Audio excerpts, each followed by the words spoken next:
Hello and welcome to another edition of the Michigan Conservative Roundtable. I'm Mac, this is TJ, and we're going to talk today about a quote that I ran across. It was by a gentleman by the name of Thomas Hobbes, who was a philosopher and a religious man of some sort. I don't know a great deal about him, but this quote really struck me. It was, "Hell is truth seen too late." Let me say that again so it sinks in. Hell is truth seen too late. Basically meaning by the time you get to hell and you realize it's real, even though you may have never believed it in your life, too late. You're there, you're staying. So I wonder, for some people, what will it take for them to see the truth of what's happened in this country with the electoral anomalies and the acquisition of power in this country? Well, if I could interject Sure, here, this country is going to hell in a handbasket. Yeah. All right. So to do a play on words, going to hell in a handbasket, and by the time they see the truth, it will be too late. I believe it's too late now, and we're starting to see some examples of it already, and they haven't even taken office yet. So I think you had some of those. Yeah. First of all, let's just start with Facebook. They're dumping pages, and there's some groups that are hesitant to share videos, whether it be ours or anyone else's. But certain groups are hesitant to share much of anything for fear of being trampled upon. And a lot of my news I get from the Gateway Pundit. I've told you guys that before. But the Gateway Pundit is reporting both Apple and Google are removing the Parler app from their app stores. And that's a big deal. Yeah. That's a big deal. And they're doing it because, Twitter kicked President Trump off. And the CEO of Parler is begging and pleading with everyone, hey, come to my platform. You will not be censored like Twitter. And so the back door around that is conspiracy or conspiratorial conduct with Apple and Google. Well, fine, we're just not going to allow your app to run on our operaing system. Yeah, it's big. Is really what's going on. I got some others here. Sure. The Gateway Pundit, they had a story about a mother who was doxxed by her own daughter. She got punched. Her life is being threatened. She's lost her job.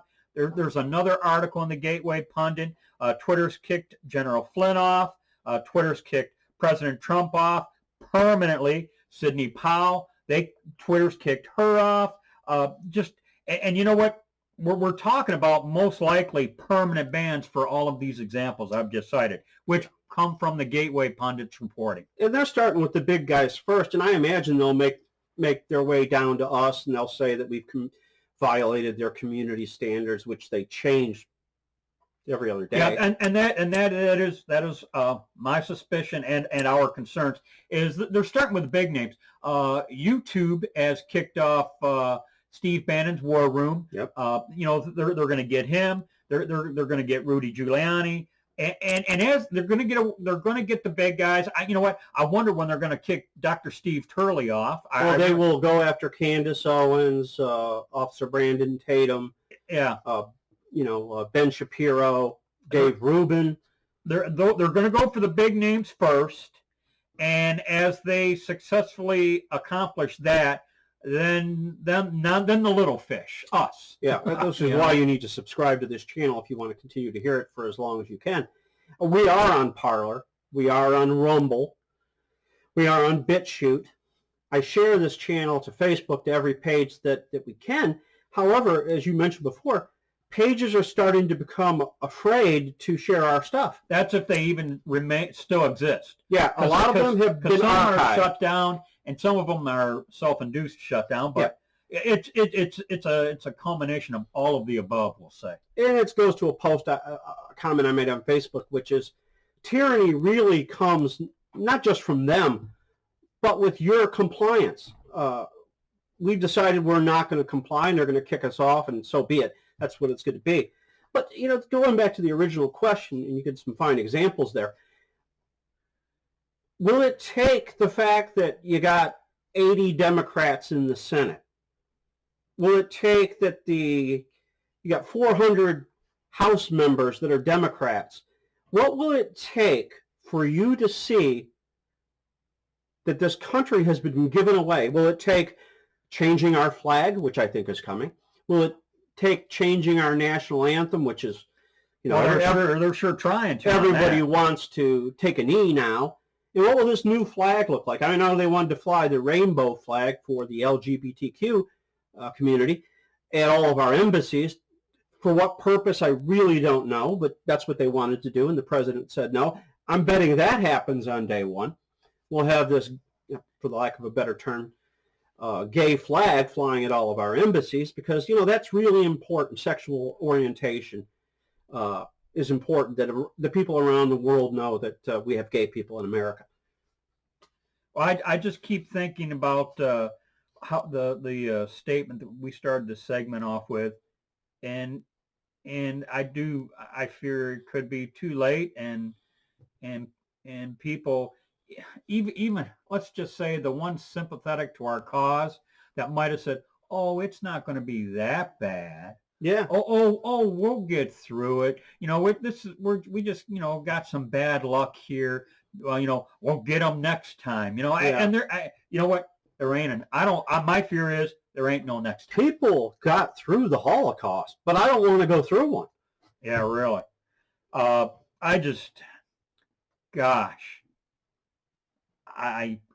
You're almost at a loss of words, because people are out of touch with reality in this. And you know what? For all of you, somebody's going to Gitmo. Shut up.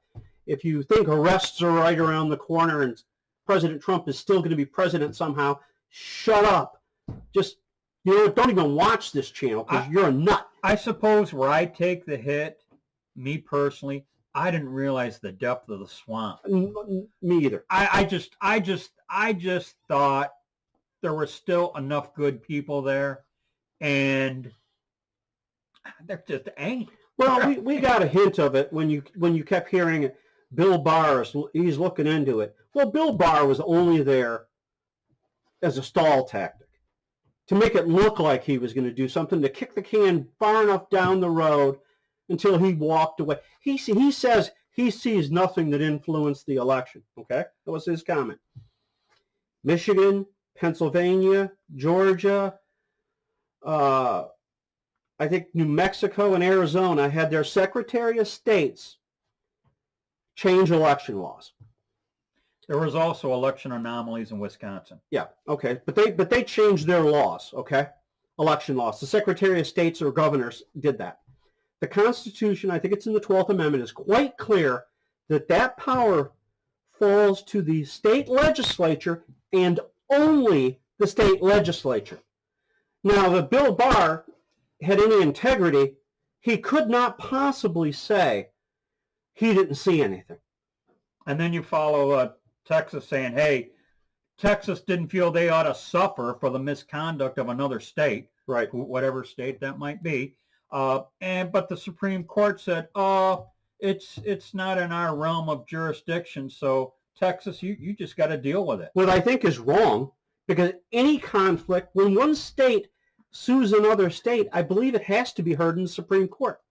That's what I thought. Well, here's the thing. People will say, that can't happen because of the Constitution. Clearly, it can, because they don't care about the Constitution.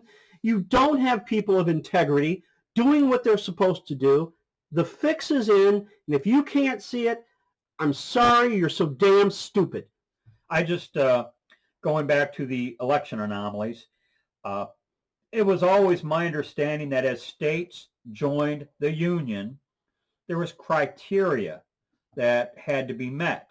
And it was basically intended so that one state would not suffer at the misconduct of another state. Yeah. And that's been completely thrown out. Well, John Roberts didn't want there to be, fighting riots, in the street. Fighting in the street, which is coming too, by the way. That's a truth you're going to see maybe up up close and personal. Yeah. Another truth too late. Yeah, it'll be too late when you're getting your car flipped over because, I don't know, you're the wrong skin color, or maybe you had a nice car, or whatever the case may be. And here's a thought. I've been saying in all sorts of previous videos how because I work in Detroit, I will not put a Trump sticker on my car for fear of it being vandalized. It's beyond that now. Like you just said, put a Trump sticker on my car. It's going to be flipped. You know what? It could be set on fire with you in it. You know, and you know what? Then the apologists on the progressive side might say, well, you shouldn't have upset them. You shouldn't have offended them with something so inflammatory on your personal vehicle. We've heard that a red hat is so insensitive, they have the right to punch you in the face. It's sickening. So I don't know what it's going to take for some of you folks. Hell is truth seen too late. That much I know. And for you folks who think we're going to get them next time and we're going to have another fair election, I'll have to see that proof.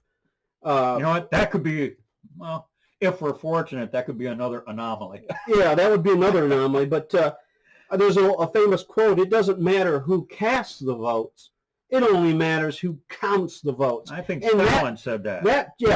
That truth is seen too late. Yes. In this country, I would say. So we're going to call it a wrap with that because we went a little longer than we intended. So as we like just went on a rant. So as we like to say on the Michigan Conservative Roundtable, be safe, watch your six, and don't tread on me.